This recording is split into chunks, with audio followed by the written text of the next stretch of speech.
নমস্কাৰ বন্ধুসকল, আজি আমি গৈ আছো নগাঁও জিলাৰ কলিয়াবৰ মহকুমাৰ অন্তৰ্গত জখলাবন্ধাৰ ওচৰৰ হাতীমৰা পাহাৰলৈ, য'ত এটি ঐতিহাসিক দুৰ্গা মন্দিৰ অৱস্থিত আছে।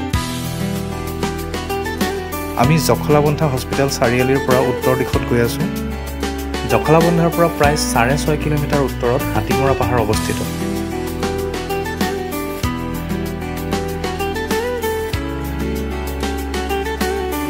মোৰ লগত মোৰ পত্নী, পুত্ৰ আৰু খুলখালিহঁত আহিছে।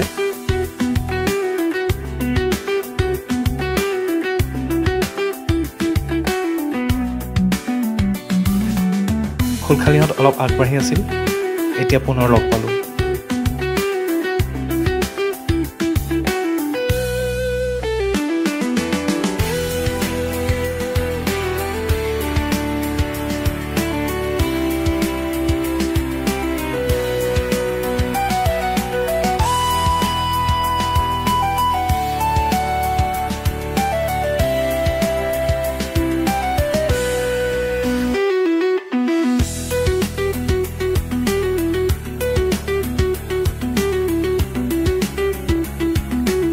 অৱশেষত হাতীমৰা পাহাৰৰ নামনি পালোহি।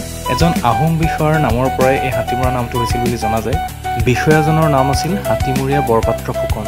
আহোমৰ ৰাজত্বকালত এই অঞ্চলত তেখেতে এজন বিষয়া হিচাপে কাৰ্যনিৰ্বাহ কৰিছিল আৰু তেখেতৰ নামেৰেই এই অঞ্চলটোৰ নাম হাতীমৰা হৈছিল বুলি জনা যায়। শ্ৰীমতী আৰু খুলখালিহঁতে মন্দিৰত জ্বলাবলৈ ধূপ চাকি কিনি লৈছে। হাতীমৰা পাহাৰত থকা দুৰ্গা মন্দিৰটো এটি ঐতিহাসিক মন্দিৰ। প্ৰায় 9ম-10ম শতিকাত শালস্তম্ভ ৰাজবংশৰ ৰজাই এই পাহাৰৰ ওপৰত এটি শিলৰ মন্দিৰ নিৰ্মাণ কৰিছিল।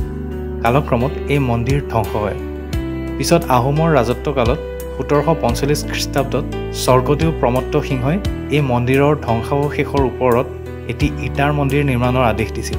তেখেতৰ আদেশ অনুসৰি গদাধৰ তৰুণ দুৱৰা বৰফুকনে এই মন্দিৰ নিৰ্মাণ কৰাইছিল। মন্দিৰৰ প্ৰৱেশ পথত শিলত খোদিত চতুৰ্ভুজ গণেশৰ মূৰ্তি আছে।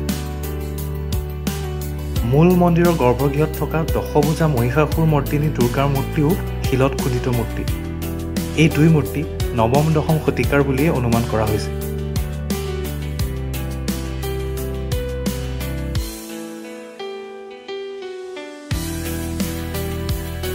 পাহাৰৰ একেবাৰে ওপৰত মন্দিৰটো অৱস্থিত। মন্দিৰলৈকে যাবলৈ খটখটি বনোৱা আছে।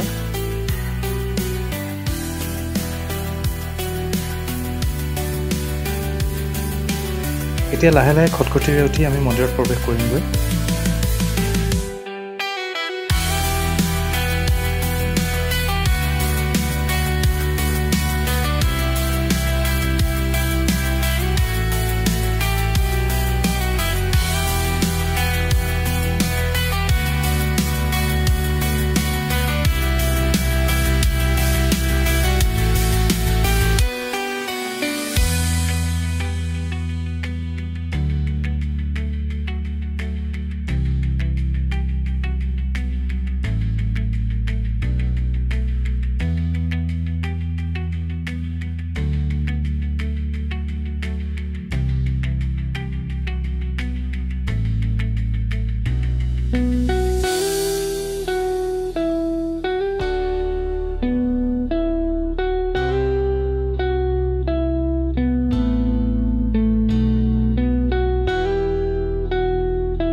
सर्वमंगलमंगले शिव सर्वार्थ साधिके शरण्य त्र्यंबके गौरी नारायणी नमोस्तुते।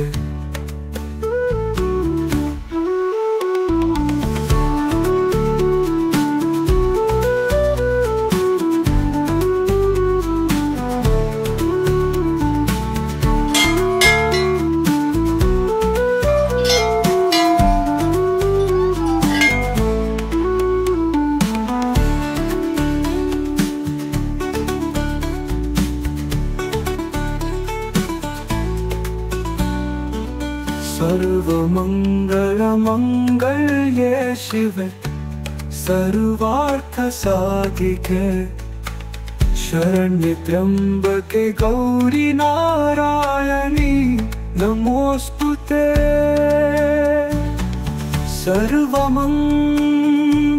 सर्वमंगलमंगल्ये शिवे सर्वार्थ साधिके शरण्ये त्र्यंबके गौरी नारायणी नमोस्तुते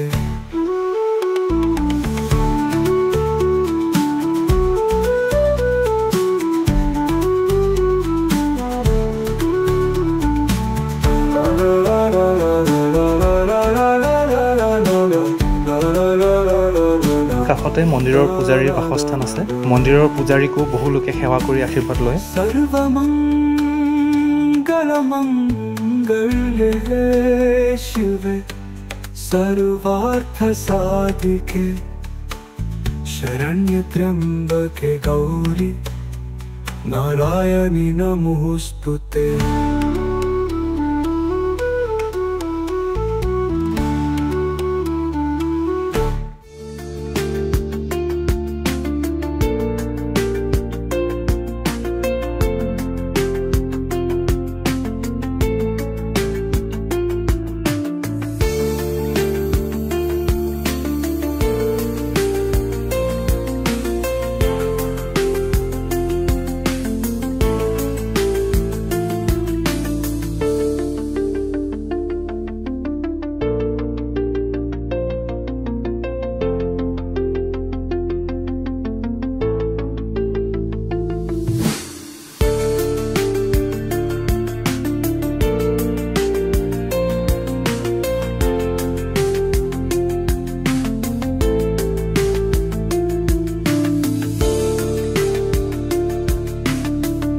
হাতীমূৰা পাহাৰক উত্তৰ পূব আৰু দক্ষিণ এই তিনি দিশত ব্ৰহ্মপুত্ৰ নদীয়ে আগুৰি আছে